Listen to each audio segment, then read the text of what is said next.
Okay, I'm doing a really quick video showing how to use this MacGyver footstool situation, or footrest, whatever you want to call it, to make a negative tilt keyboard that doesn't cost you $324.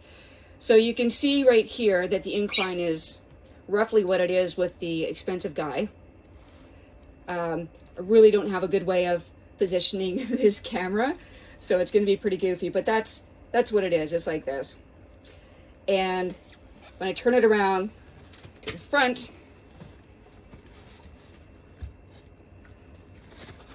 pull it back a little bit, the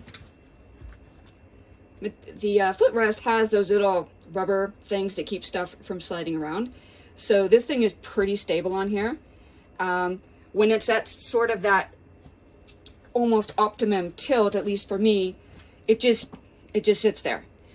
Now, if you want to type, that's fine. It doesn't really move around much. So if I do the good old hello world, it's not really moving. But if I want the incline to be steeper, I just sort of push with the heels of my hands on these, on the wings, and I can just push it forward and I can do whatever again. Or if I want, I can just kind of push forward with my gut and put it at the position that I want. And there we go. It's super stable. And I think part of the reason for that is that this is a cushy memory foam footrest. So any kind of movement, I think, is just sort of being absorbed like that. So it's not bouncing around at all. It's just kind of hanging out there. And if you lean forward, like what is that? It just will move with you. Same if you lean back. If for some reason you want it to be at a lesser angle for 5 seconds because you're doing some weird thing that's better, then you can just do that. And then if you take your hands off entirely, it goes back to what a lot of people would probably find is the ideal tilt.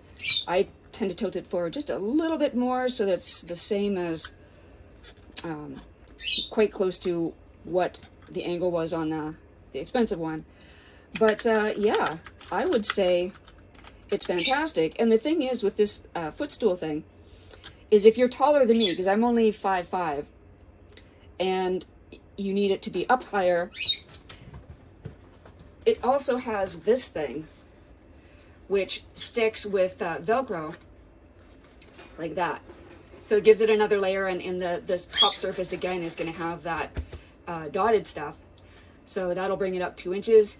And for me, because I'm a short ass, I just throw this on the floor, and it's a wicked anti-fatigue mat because it's just big enough to stand on. So I hope that sort of gave you a better idea of how this thing works. I don't find that it slides around too much on this surface. I do have this weird foam thing in the middle that seems to stick on there pretty good. And this thing actually here has Velcro on it already. So if you wanted it at an extreme tilt and you're like, oh shit, it's going to slide off, you could probably just put a little bit of Velcro on here in some fashion, and it's already got the other half on here.